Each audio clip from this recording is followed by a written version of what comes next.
نو د مالګې یوه لویشت کرۍ مخې ته پرته وه او دم کړې دی ملنګ وه چې دا خلکو له خوړده وه. نو دا ښځې چې انګاره بیا په لار مشغولېدلي یو بل سره یې خپلې مسلې بیانولې. یوې وې چې بېګا مې ټوله شپه خپې خوږېدلې او سهر وخت خو ځکه دی بابا له هم راغلې. نو دی بلې وې ساده ښځې د ده کار خو بدل دی او د نورو مسلو نه دی د خو بابا خو بل. نو په ګوټ کې یو ملنګ ناست و چې دغه منجورو د چرسو په چټه باندې راښکته د ده سر و. په مخه ټوخېدو کو به د هېڅ نه دی خبر و. راتلې به ورله ښځې مړه سم ډېر بختور و. شروع کوم په نامه د خدای چې ډېر بښونکی او مهربانه دی. اول ټولو ملګرو ته د زړه نه تله په خیرالي وایم او د امجد صاحب او د پیاز صاحب ډېره مننه چې په داسې پروګرام کې موږ له د دعوت بلنه راکړه. د دوی ډېره شکریه ادا کوم. د نظم نه وړاندې یو درې شعر وایم چې نن خاورې واوړېدې د هغه لیونی په ارمان، نن خاورې واوړېدې د هغه لیونی په ارمان، ګور ته ورکوزه شوله لاړه د نتکۍ په ارمان. نن خاورې واوړېدې د هغه لیونی په ارمان، ګور ته ورکوزه شوله لاړه د نتکۍ په ارمان. چې شهید رور یې کړو راوچت حیرانه ودرېدله او په وینو سرو بنګلو ته ګوري ګلالی په ارمان. او یو مور ناسته د په نیمه شپه کې خوب نه ورځي او نه هر بچي ورته وده دي د ډوډۍ په ارمان. نظم دی د دې عنوان دی مفلس صاحب سور رنګ.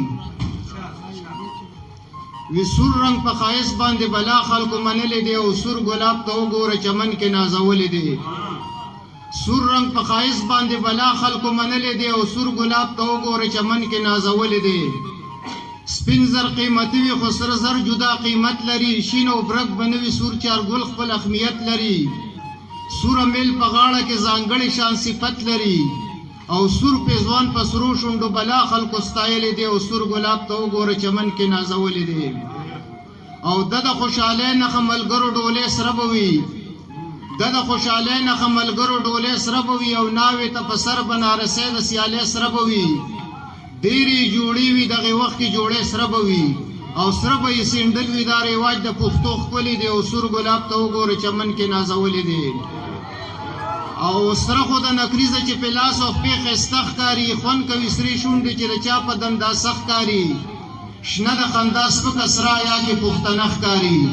نو سور رنګ د سرخۍ پیغلو سینګار له خو مګلی دی او سور ګلاب ته وګوره چمن کې نازولی دی. او سور رنګ خو د انور په پریوتو راختو کې وي، سور رنګ د تیارې او د رڼا په بدلېدو کې وي، سور رنګ خو د ورځې او د شپې په تلو راتلو کې وي. نو سور رنګ د سحر او د ماښام زیرې راوړلی دی، سور ګلاب ته وګوره چمن کې نازولی دی. او شنه ټماټر رنګ بدلوي زیړ شي او بیا سره به شي، سور رنګ چې یې واغستو دا ومنه پاخه به شي. او سور رنګ پکې لړ نه شي چکني به شي او راته به شي. نو چا وی چې په سور رنګ باندې بیا بل رنګ ختلی دی او سور ګلاب ته وګوره چمن کې نازولی دی. شنه ټماټر رنګ بدلوي زیړ شي او بیا سره به شي، سور رنګ چې یې واغستو دا ومنه پاخه به شي. او سور رنګ پکې لړ نه شي چکني به شي او راته به شي. چا وی چې په سور رنګ باندې بیا بل رنګ ختلی دی او سور ګلاب ته وګوره چمن کې نازولی دی. او سور د وینې رنګ دی چې انسان پې ژوندی پاتې شي. سور پالنګ یادېږي خوشحالیانې پکې زیاتې شي او سرې د بنګړو لیچې چې د یار سر ته راماتې شي. سور د وینې رنګ دی چې انسان پې ژوندی پاتې شي. سور پالنګ یادېږي خوشحالیانې پکې زیاتې شي، سرې د بنګړو لیچې چې د یار سر ته راماتې شي. او سرې جنډې انګار هر غریب د نوم ګټلی دی او سور ګلاب ته وګوره چمن کې نازولی دی. وی بدنې او فسادونه دي اخره زمانه ده او د ځینو خلکو یو شان د چا بل شان عقیده ده. الله دې رحم وکړي ډېره ګرانه معامله ده او دا شرک نه د نیسي دي دا خبره ښه ښکاره ده. مشرکه که بوتان ځان له خدایان نیولي دي او مسلم ور مراد له باباګان نیولي دي. نو پلانی بابا له لاړ شه ننکۍ به دې جوړېږي، دې بل بابا له لاړ شه که غوږونه دې خوږېږي. دا بل بابا له تبې دی چې ته به پېښه کېږي او په لاس او پښو باد وي د دې بل سره جوړېږي. نو زمونه مولیا چې مرتبې ورکړي خدای دې خو دې خلکو د خپل ځانه ورتړلي دا ډیګرې دي. نو څوک لاړ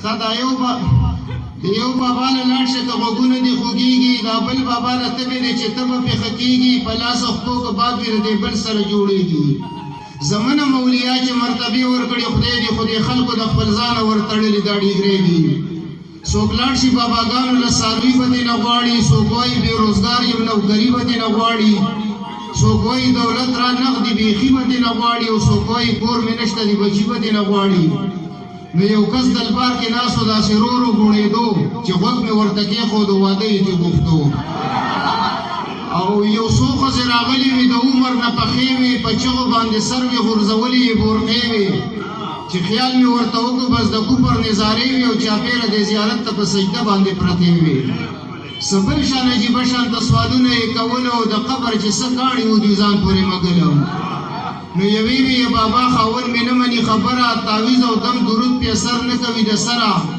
دی بلې وې زما خو د خاوند نه کېږي یره او دا کور دې نه خالي که چې بیا ګرځم بې خطره نو د ده نه کونډ نه ښه یم بابا وایي که څه غم او که دا کار دې ونه کړو کرامات دې نه منم نو بیا بلې وې بابا چې جهنم دې راته پورو غلطي مې پکې نشته بې ګناه سوځم په اورو د زوی دا زړه مې که د خپلې ښځې نه ته تورو یا مړه دغه بلا که شیشم خلاصه د انګورو نو ماوې خانه دا سوال دی د کوو قابل خو نه دی او یا ترور دا بابا دی اجرتي قاتل خو نه دی